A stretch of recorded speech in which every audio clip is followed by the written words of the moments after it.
हरि ओम।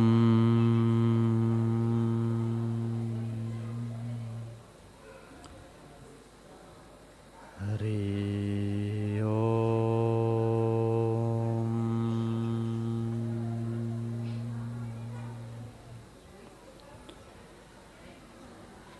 हरि ओम।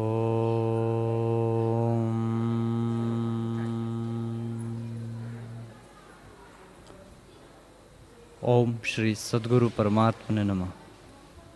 श्री योग वशिष्ठ महारामायण निर्वाण प्रकरण 162वां सर्ग।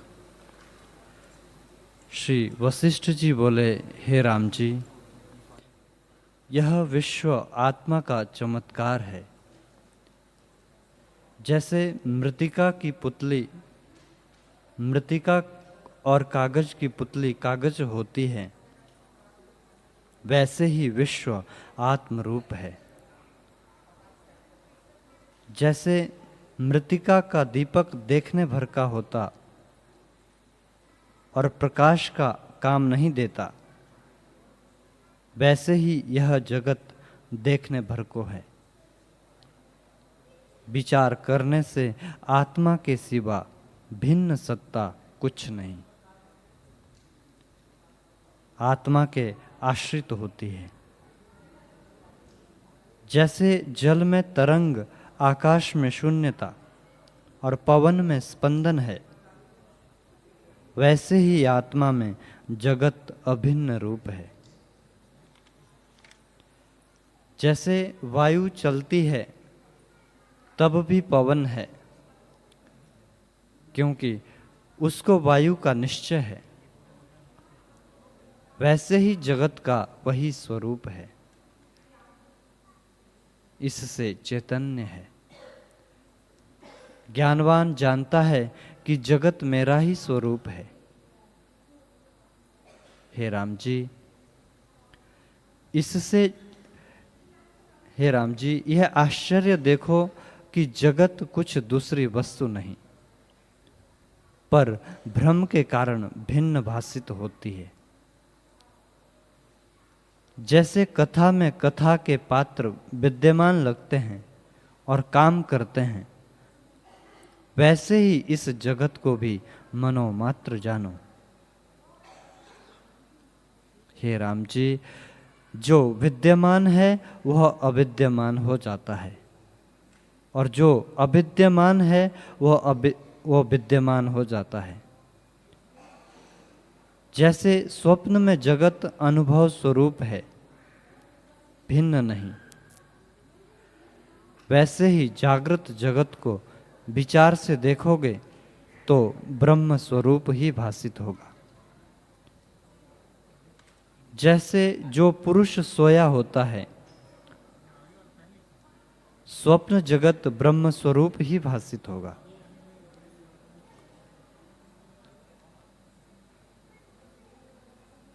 परंतु जब तक निद्रा दोष है तब तक भिन्न भासित होता है, पर जब जागा सब अपना ही रूप प्रतीत होता है।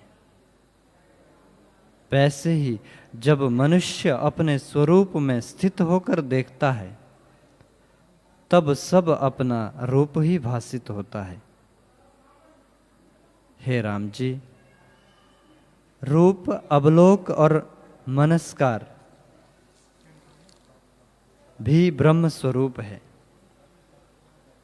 पर आत्मा इंद्रियों का विषय नहीं। वह तो निरंकार है और मन के चिंतन से रहित है। संकल्प से आप ही रूप, अवलोक और मनस्कार करके स्थित हुआ है, भिन्न नहीं है। सब वही है, और शास्त्रकारों ने शिव, ब्रह्म, ब्रह्मा, आत्मा, शून्य आदि उसके नाम संकल्प रूप में कहे हैं। आत्मा केवल चिन्ह मात्र है, वह वाणी का विषय नहीं। वह शांत रूप चैत्य अर्थात दृश्य से रहित और सब शब्द अर्थों का अधिष्ठान है, और जगत उसका चमत्कार है। हे राम जी, आत्मा में एक या द्वैत की कल्पना कोई नहीं, क्योंकि वह आत्म तत्व मात्र है और जगत भी आत्म रूप है। जैसे आकाश और शून्यता में भेद नहीं, वैसे आत्मा और जगत में भेद नहीं है। हे राम जी, यदि ऐसा भी किसी देश का अथवा काल में हो कि सुवर्ण और भूषण में कुछ भेद हो, अर्थात सुवर्ण भिन्न हो और भूषण भिन्न हो, तथापि आत्मा और जगत में भेद नहीं है। आत्मा ही ऐसे प्रकाशमान है और अपने स्वभाव में स्थित है, दूसरी वस्तु कुछ नहीं है। जैसे मृत्तिका की सेना नाना प्रकार की संज्ञा धारण करती है, परंतु मृत्तिका से भिन्न कुछ दूसरी वस्तु नहीं है, वैसे ही स्फुरण से नाना प्रकार की संज्ञाएं देख पड़ती है, परंतु आत्मा में भिन्न नहीं, उसी का रूप है। हे राम जी, ये सब पदार्थ अनुभव से भासित होते हैं। पदार्थ की सत्ता अनुभव से भिन्न नहीं। जब तुम अनुभव में स्थित होकर देखोगे, तब अनुभव रूप अपना रूप ही देख पड़ेगा। अपना स्वभाव ज्ञान मात्र है, उसी के जानने का नाम ज्ञान है। हे राम जी, ज्ञान के बिना जो तप, यज्ञ, दान आदि की क्रिया है, वे सब व्यर्थ हैं। सब क्रियाओं की सिद्धि ज्ञान से होती है। जो कुछ क्रिया ज्ञान के निमित्त कीजिए, वही पुरुष प्रयत्न श्रेष्ठ है। इससे अन्यथा सब व्यर्थ है। धन के उपजाने और रखने में भी कष्ट है, परंतु जो ज्ञान के साधन के लिए इसको रखिए और दीजिए, तो यह अमृत हो जाता है। हे राम जी, यह जगत भ्रम मात्र है। जैसे मलिन नेत्र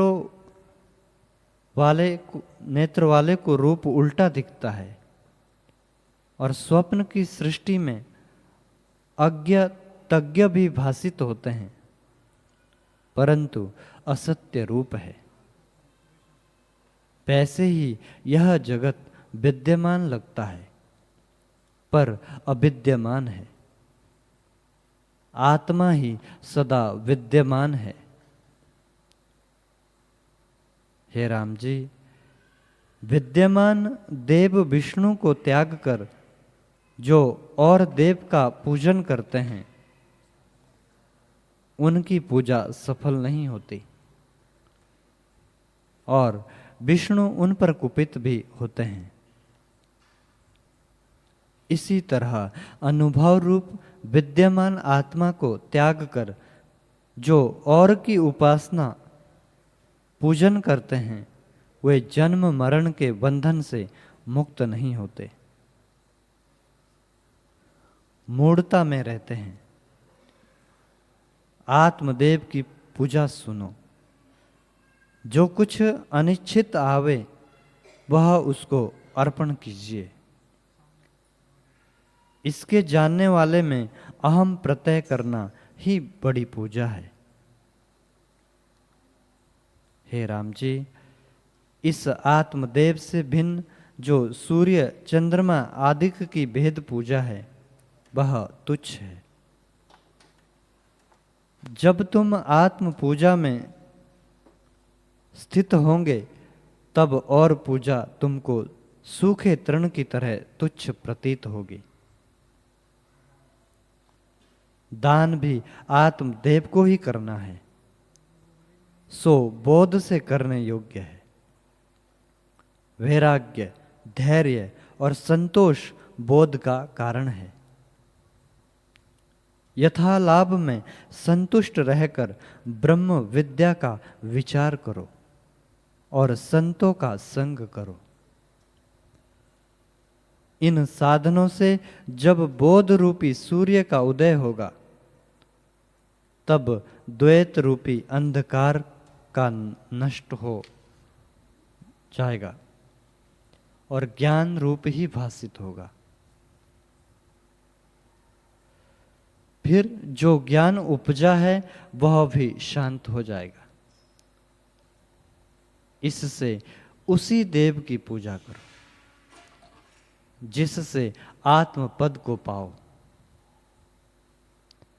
आत्मदेव की पूजा के निमित्त फूल भी चाहिए, इसलिए आत्म विचार करके चित्त की वृत्ति अंतर्मुख करो और यथा लाभ में संतुष्ट रहकर संतों की संगति करो। इन फूलों से आत्मा की पूजा करनी चाहिए। यह पूजा भी तब होती है जब अंतःकरण शुद्ध होता है, उससे ज्ञान उत्पन्न होता है। जब ज्ञान उपजता है तब आत्मदेव का साक्षात्कार होता है। ज्ञान का लक्षण सुनो। गुरु और शास्त्र से जो वस्तु सुनी है उसमें जब बुद्धि स्थित होती है और संसार की वासना क्षीण हो जाती है, तब जीव ज्ञानी कहलाता है। जब इस ज्ञान की पूर्णता होती है, तब जगत उसको ब्रह्म रूप ही देख पड़ता है।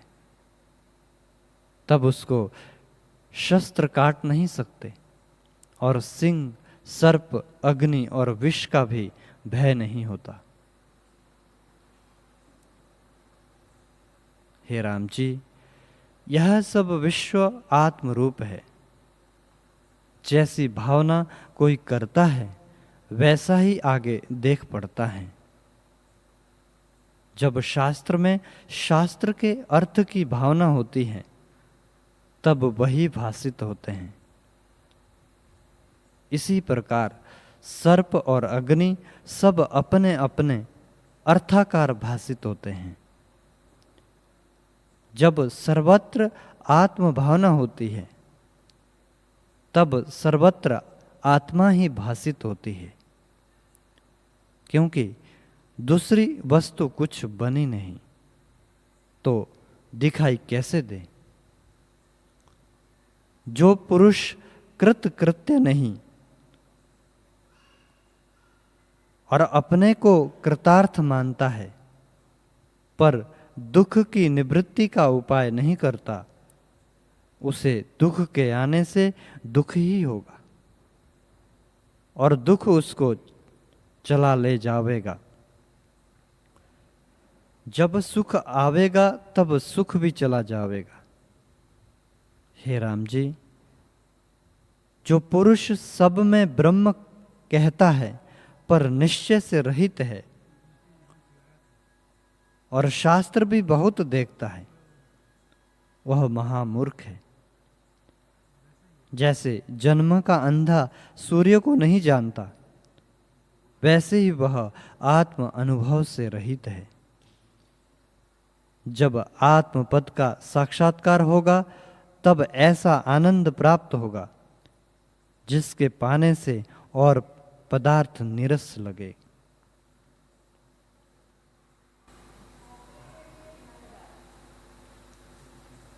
हरि ओम।